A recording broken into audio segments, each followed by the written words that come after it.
السلام کے ساتھ مل کے جہاد ہوگا، حضرت مہدی کی قیادت میں جہاد ہوگا. یہ تو بخاری مسلم کی صحیح احادیث سے ثابت ہے اور امت کا اجماعی عقیدہ ہے. اس کا انکار کرنا یہ گمراہی ہے.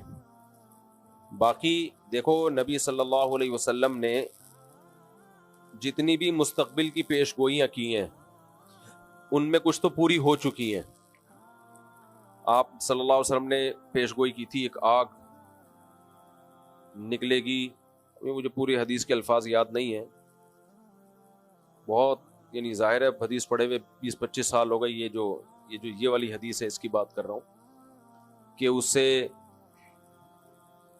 اونٹوں کی گردنیں روشن ہو جائیں گی. تو علامہ نووی رحمہ اللہ نے لکھا ہے کہ یہ آگ لگ چکی ہے دنیا میں، ایک بہت بڑی آگ لگی تھی عرب میں. تو یہ نبی صلی اللہ علیہ وسلم کی پیش گوئی پوری ہو چکی ہے آج سے کئی سو سال پہلے. تو ایسے ہی نبی صلی اللہ علیہ وسلم کی جتنی بھی پیش گوئیاں ہیں کچھ پوری ہو چکی ہیں، کچھ پوری ہوں گی. لیکن نبی نے جو بھی مستقبل میں ہمیں بتایا کہ ہوگا اس میں ہمارا ایمان ہے ہوگا، لیکن ہم نے جو فیصلے کرنے ہیں وہ ان پیشگوئیوں کی بیس پہ نہیں کرنے ہیں. ہم نے موجودہ حالات کو سامنے رکھ کے فیصلہ کرنا ہے کہ ہمیں کیا کرنا چاہیے اور کیا نہیں کرنا چاہیے. ابھی ایک صاحب آئے میرے پاس ملنے کے لیے کہ فلاں ملک میں امام مہدی آئیں گے، تو میں ابھی وہیں جا رہا ہوں اور وہاں کچھ کرنے کا پروگرام ہے. میں نے اس کو روکا، میں نے کہا تمہارا دماغ خراب ہو گیا ہے، کہہ رہے امام مہدی وہاں نہیں آئیں گے. میں نے کہا آئیں گے نہیں آئیں گے یہ ایک الگ بحث ہے، جب آئیں گے وہ آنا ہوگا. آپ وہ کرو جو شریعت آپ کو ابھی حکم دے رہی ہے. اب امام مہدی دریافت ہوں گے، لوگ ان کو تلاش کریں گے بیت اللہ میں طواف کرتے ہوئے. تو اب یہ تھوڑی کہ میں عمرے پہ چلا جاؤں کہ امام مہدی آنے والے ہیں، مجھے کیا پتا کب آئیں گے. جب جو کام ہوگا وہ ہو کے رہے گا. ہم نے وہ کرنا ہے جس کی شریعت جس کا ہمیں حکم دے رہی ہے. دیکھو نبی صلی اللہ علیہ وسلم کی سیرت میں جہاد بھی نظر آئے گا آپ کو، دعوت بھی نظر آئے گی، برداشت بھی نظر آئے گا، انتقام لینا بھی نظر آئے گا. یہ سب چیزیں نبی صلی اللہ علیہ وسلم کی سیرت میں ہیں. انتقام بھی لیا آپ نے، برداشت بھی کیا آپ نے،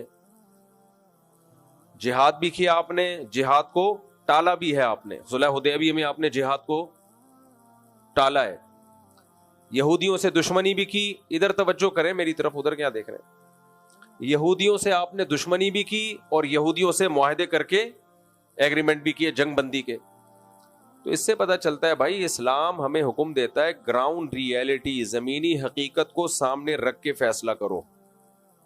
زمینی حقیقت کو سامنے رکھ کے فیصلہ کرو کیا کرنا چاہیے اور کیا نہیں کرنا چاہیے. تو دو میدان ہیں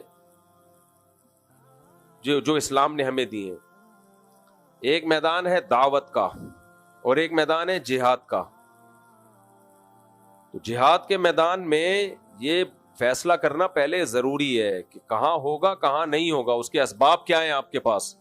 نبی صلی اللہ علیہ وسلم نے مکہ میں 13 سال جہاد نہیں کیا، اسباب نہیں تھے.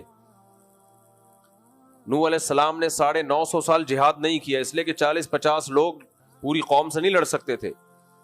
بنی اسرائیل نے حضرت موسیٰ علیہ السلام جب تک نہیں آئے فرعون کے خلاف بغاوت نہیں کی، اور موسیٰ علیہ السلام کے آنے کے بعد بھی بغاوت نہیں ہوئی ہے. کیوں؟ فرعون بہت طاقتور تھا، وہ بنی اسرائیل کے بچے ذبح کر رہا تھا. تو جو قوم اپنے بچے ذبح ہونے سے نہیں بچا سک رہی، وہ اس کے خلاف تلوار لے کے کیسے چڑھ جاتی فرعون کے خلاف؟ اتنا طاقتور تھا. تو اللہ نے وہاں بھی اسباب اختیار کرنے کا حکم دیا. موسیٰ علیہ السلام سے فرمایا وَأَوْحَيْنَا إِلَىٰ مُوسَىٰ وَأَخِيهِ أَن تَبَوَّآ لِقَوْمِكُمَا بِمِصْرَ بُيُوتًا وَاجْعَلُوا بُيُوتَكُمْ قِبْلَةً کہ اے موسیٰ آپ اپنی قوم سے کہہ دیں کہ اپنے گھروں میں نماز پڑھو اور اللہ کی مدد کا انتظار کرو. بس یہ نہیں کہا کہ جا کے جو ہے نا فرعون پہ چڑھائی کر دو. صبر صبر صبر. اور پھر ایک دن حکم آیا کہ بنی اسرائیل کو لے کے آپ مصر سے نکل جائیں. وہاں بھی فرعون نے پیچھا کیا ہے، تو وہاں بھی یہ حکم نہیں دیا فرعون پہ چڑھائی کر دو. وجہ کیا ہے؟ طاقت کا توازن بولو ہے ہی نہیں، کوئی برابر بھی نہیں ہے نا. کوئی انتہائی طاقتور کے سامنے انتہائی کمزور. ہاں کہیں معجزہ ہو گیا تو ایک الگ بات ہے کہ کمزور کو اللہ نے بہت زیادہ طاقتور پہ غالب کر دیا، یا اللہ نے خود حکم دیا ہو کمزور کو کہ براہ راست کے لڑو. تو پھر تو لڑنے کے علاوہ کوئی آپشن نہیں ہے. جب تک آسمان سے وحی نہیں آ جاتی تو وہاں پھر اللہ کا حکم یہی ہے اِن یکم منکم